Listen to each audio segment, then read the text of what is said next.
ಸ್ನೇಹಿತರೆ, ಗೃಹಲಕ್ಷ್ಮಿ ಯೋಜನೆಯ 16ನೇ ಕಂತಿನ ಹಣ ಯಾಕೆ ಬಂದಿಲ್ಲ? ಹಾಗಾದರೆ ಗೃಹಲಕ್ಷ್ಮಿ ಯೋಜನೆಯ 16ನೇ ಕಂತಿನ ಹಣ ಬಂದಿಲ್ಲ ಅಂದರೆ ನಾವು ಏನು ಮಾಡಬೇಕು ಅಂತ ಸಾಕಷ್ಟು ಜನ ಸತತವಾಗಿ ಕಮೆಂಟ್ಸ್ ಕೂಡ ಮಾಡಿ ಕೇಳ್ತಾನೆ ಇದ್ರಿ. ಈ ನಿಮ್ಮೆಲ್ಲರಿಗೂ ಒಂದು ಪ್ರಶ್ನೆಗಳಿಗೆ ಈ ಒಂದು ವಿಡಿಯೋದಲ್ಲಿ ಉತ್ತರ ಕೊಡುತ್ತೇನೆ. ವಿಡಿಯೋನ ಸ್ಕಿಪ್ ಮಾಡದೆ ಕೊನೆವರೆಗೂ ನೋಡ್ತಾ ಹೋಗಿ.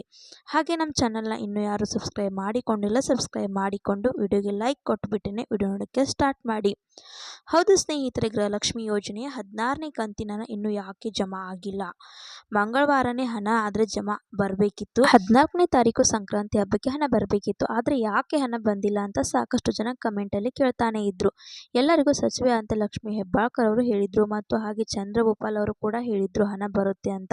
ಯಾಕೆ ಹಣ ಬಂದಿಲ್ಲ ಹೇಳಿ ಅಂತ ಸಾಕಷ್ಟು ಜನ ಕಮೆಂಟ್ ಮುಖಾಂತರ ಕೇಳ್ತಾನೆ ಇದ್ರು. ಸ್ನೇಹಿತರೆ, ಯಾಕೆ ಬಂದಿಲ್ಲ ಅಂದ್ರೆ ನಿಮ್ಮೆಲ್ಲರಿಗೂ ಗೊತ್ತಿದೆ, ಪಿಂಚಣಿ ಹಣ ಸಾಕಷ್ಟು ಜನರಿಗೆ ಹಣ ಆದ್ರೆ ಜಮಾ ಆಗಿರಲಿಲ್ಲ. ವೃದ್ಧರಿಗೆ ಅವರಿಗೆಲ್ಲ ಪಿಂಚಣಿ ಹಣ ಬರಬೇಕು. ಆ ಒಂದು ಹಣ ಆದ್ರೆ ಬಂದಿಲ್ಲ. ಸ್ನೇಹಿತರೆ, ಪಿಂಚಣಿ ಹಣ ಬಂದಿಲ್ಲ, ಅದರಿಂದ ಅವರು ತೀವ್ರ ಆಕ್ರೋಶ ಆದ್ರೆ ವ್ಯಕ್ತಪಡಿಸುತ್ತಿದ್ರು. ಹಣ ಬಂದಿಲ್ಲ ಅಂದ್ಬಿಟ್ಟು.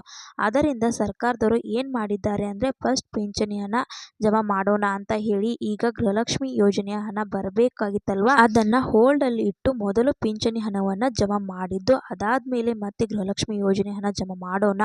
ಅದು ನಿನ್ನೆಯಿಂದ ಪಿಂಚಣಿ ಹಣ ಆದ್ರೆ ಜಮಾ ಮಾಡ್ಲಿಕ್ಕೆ ಸ್ಟಾರ್ಟ್ ಮಾಡಿದ್ದಾರೆ. 800 ರಿಂದ 1200 ಈ ರೀತಿಯಾಗಿ ಎಲ್ಲ ಪಿಂಚಣಿ ಹಣ ಜಮಾ ಆಗಿದೆ. ಒಂದ್ಸರಿ ನಿಮ್ಮ ಖಾತೆಗಳನ್ನ ಚೆಕ್ ಮಾಡಿಕೊಳ್ಳಿ. ಸಾಕಷ್ಟು ಜನ ಪಿಂಚಣಿ ಹಣದ ಬಗ್ಗೆ ಕೇಳುತ್ತಿದ್ರಿ. ನಿಮ್ಮ ಖಾತೆಗಳನ್ನ ಚೆಕ್ ಮಾಡಿಕೊಳ್ಳಿ. ಪಿಂಚಣಿ ಹಣ ಆದ್ರೆ ಜಮಾ ಆಗಿದೆ. ಸ್ನೇಹಿತರೆ, ಈಗ ಇವತ್ತು ಆದ್ರೆ ಹಣ ಜಮಾ ಆಗುತ್ತೆ. ಈ ಪ್ರೊಸೆಸ್ ಎಲ್ಲ ಆಲ್ರೆಡಿ ನಿನ್ನೆಯಿಂದಾನೇ ಸ್ಟಾರ್ಟ್ ಆಗಿದ್ರಿಂದ ಇವತ್ತು ಯಾರಿಗೆ ಪೆಂಡಿಂಗ್ ಇದೆ ಅವರಿಗೆಲ್ಲರಿಗೂ ಇವತ್ತು ಹಣ ಆದ್ರೆ ಜಮಾ ಆಗಿಬಿಡುತ್ತೆ. ಇನ್ನು ಗೃಹಲಕ್ಷ್ಮಿ ಯೋಜನೆಯ 16ನೇ ಕಂತಿನ ಹಣ ಬಂದ್ಬಿಟ್ಟು ಸೋಮವಾರದಿಂದ ನಿಮ್ಮ ಖಾತೆಗಳಿಗೆ ಜಮಾ ಆಗಲಿದೆ. ಸ್ನೇಹಿತರೆ, ನಿಮಗೆ ಸೋಮವಾರದಿಂದ ಹಣ ಜಮಾ ಆಗಬಹುದು. ಇದು ಸದ್ಯಕ್ಕೆ ಆದ್ರೆ ಹೋಲ್ಡ್ ಅಲ್ಲಿ ಇಟ್ಟಿದ್ದೀವಿ ಅಂತ ಹೇಳಿದ್ದಾರೆ. ಹಣ ಬಿಡುಗಡೆ ಮಾಡಿದ್ದಾರೆ. ಡಿಬಿಟಿ ಮುಖಾಂತರ ಪುಷ್ ಮಾಡಿಬಿಟ್ಟು ನಿಮ್ಮ ಖಾತೆಗಳಿಗಾದ್ರೆ ಹಣ ಜಮಾ ಆಗಬೇಕು. ಅದರಿಂದ ಈಗ ಸೋಮವಾರ ನಿಮಗೆ 16ನೇ ಕಂತಿನ ಹಣ ಬರಬಹುದು. ಸ್ವಲ್ಪ ವೇಟ್ ಮಾಡಿ. ಸ್ವಲ್ಪ ನಿಧಾನವಾಗಿದ್ರೂ ಹಣ ಆದ್ರೆ ಪಕ್ಕಾ ಬಂದೇ ಬರುತ್ತೆ. ನಿಮ್ಮೆಲ್ಲರಿಗೂ ಗೊತ್ತಿದೆ, ಲಕ್ಷ್ಮಿ ಹೆಬ್ಬಾಳ್ಕರ್ ಅವರಿಗೆ ಅಪಘಾತ ಆದ್ರೆ ಆಗಿರುವಂತದ್ದು. ಈಗ ಏನಾದ್ರೂ ಸಮಸ್ಯೆ ಆಗಿದ್ರೆ ಲಕ್ಷ್ಮಿ ಹೆಬ್ಬಾಳ್ಕರ್ ಅವರು ಹೋಗಿ ಅದನ್ನ ಸರಿಪಡಿಸಿ ನಿಮಗೆ ಹಣ ಬರೋ ರೀತಿ ಅದನ್ನ ಮಾಡುತ್ತಿದ್ದಾರೆ. ಈಗ ಏನಾದ್ರೂ ಸಮಸ್ಯೆ ಆಗಿದ್ರು ನೀವು ಸ್ವಲ್ಪ ವೇಟ್ ಮಾಡಬೇಕಾಗುತ್ತದೆ. ಬೇರೆ ಅಧಿಕಾರಿಗಳು ಅದರ ಬಗ್ಗೆ ವಿಚಾರಿಸಿಬಿಟ್ಟು ನಿಮಗೆ ಹಣ ಜಮಾ ಮಾಡುವ ರೀತಿ ಮಾಡುತ್ತಾರೆ. ಮೊದಲು ಲಕ್ಷ್ಮಿ ಹೆಬ್ಬಾಳ್ಕರ್ ಅವರು ಬೇಗ ಹುಷಾರಾಗಿರ್ಲಿ ಅಂತ ದೇವರಲ್ಲಿ ಪ್ರಾರ್ಥನೆ ಮಾಡೋಣ.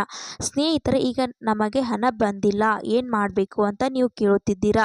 ನಿಮಗೆ ಇದುವರೆಗೂ 15ನೇ ಕಂತಿನ ಹಣವರೆಗೂ ಕರೆಕ್ಟ್ ಆಗಿ ಬಂದಿದೆಯಾ ಅಂದ್ರೆ 1 ರಿಂದ 15ನೇ ಕಂತಿನ ಹಣದವರೆಗೂ ಕೂಡ ಕರೆಕ್ಟ್ ಆಗಿ ಬಂದಿದ್ರೆ ನೀವು ಏನು ಕೂಡ ಮಾಡುವ ಅವಶ್ಯಕತೆ ಇಲ್ಲ. ಕರೆಕ್ಟ್ ಆಗಿ 16ನೇ ಕಂತಿನ ಹಣನೂ ಕೂಡ ಬರುತ್ತೆ. ಅಂದ್ರೆ 1ನೇ ಕಂತು 2 ಕಂತು ಏನಾದ್ರೂ ಬಂದಿಲ್ಲ ಅಂದ್ರೆ ತಲೆ ಕೆಡಿಸ್ಕೊಳ್ಬೇಡಿ. ನಿಮ್ಮ ದಾಖಲೆಗಳು ಎಲ್ಲ ಕರೆಕ್ಟ್ ಆಗಿ ಇರುತ್ತೆ. ಸ್ವಲ್ಪ ಲೇಟ್ ಆಗಿ ಹಣ ಜಮಾ ಆಗುತ್ತೆ ಅಷ್ಟೇ. ಅದೇ ನಿಮಗೆ 4-5 ಕಂತಿನ ಹಣ ಬಂದಿಲ್ಲ, ಕಳೆದ 4-5 ತಿಂಗಳಿಂದ ಗೃಹಲಕ್ಷ್ಮಿ ಯೋಜನೆ ಬಂದಿಲ್ಲ ಅನ್ನುವರು ಏನ್ ಮಾಡುತ್ತಿದ್ದೀರಾ ಅಂದ್ರೆ ನಿಮ್ಮ ಹತ್ತಿರದ ಮಹಿಳಾ ಮತ್ತು ಮಕ್ಕಳ ಕಲ್ಯಾಣ ಇಲಾಖೆಗೆ ಹೋಗಿ ಕೇಳಿ, ಗೃಹಲಕ್ಷ್ಮಿ ಹಣ ನಮಗೆ 4-5 ತಿಂಗಳಿಂದ ಹಣ ಬರುತ್ತಿಲ್ಲ ಅಂತ. ಅವರು ಚೆಕ್ ಮಾಡಿ ಏನ್ ಸಮಸ್ಯೆ ಆಗಿದೆ ಅನ್ನುವಂಥದ್ದನ್ನ ಹೇಳುತ್ತಾರೆ. ಸ್ನೇಹಿತರೆ, ಇದು ಸದ್ಯದ ಮಟ್ಟಕ್ಕೆ ಇರುವಂತ ಅಪ್ಡೇಟ್ಸ್. ಇನ್ನು ಗೃಹಲಕ್ಷ್ಮಿ ಯೋಜನೆಯ 1 ರಿಂದ 15ನೇ ಕಂತಿನ ಹಣದವರೆಗೂ ಕೂಡ ನಿಮಗೆ ಕರೆಕ್ಟ್ ಆಗಿ ಜಮಾ ಆಗಿದೆಯಾ ಇಲ್ವಾ ಅನ್ನುವಂಥದ್ದನ್ನ ಪ್ರತಿಯೊಬ್ಬರು ವಿಡಿಯೋಗೆ ಲೈಕ್ ಮಾಡಿ ಕಮೆಂಟ್ ಮುಖಾಂತರ ತಿಳಿಸಿ. ಈ ರೀತಿಯಾಗಿ ಗೃಹಲಕ್ಷ್ಮಿ ಬಗ್ಗೆ ಅಪ್ಡೇಟ್ಸ್ ಬಂದಿತ್ತು, ತಿಳಿಸ್ಕೊಡೋಣ ಅಂತ ವಿಡಿಯೋ ಮಾಡಿದ್ದೆ. ವಿಡಿಯೋ ಇಷ್ಟ ಆದ್ರೆ ಲೈಕ್ ಮಾಡಿ, ಶೇರ್ ಮಾಡಿ, ಸಬ್ಸ್ಕ್ರೈಬ್ ಮಾಡಿ ಅಂತ ಹೇಳ್ತಾ ಮತ್ತೆ ಮುಂದಿನ ಮಾಹಿತಿಯೊಂದಿಗೆ ಸಿಗೋಣ. ಅಲ್ಲಿ ತನಕ bye bye, take care friends.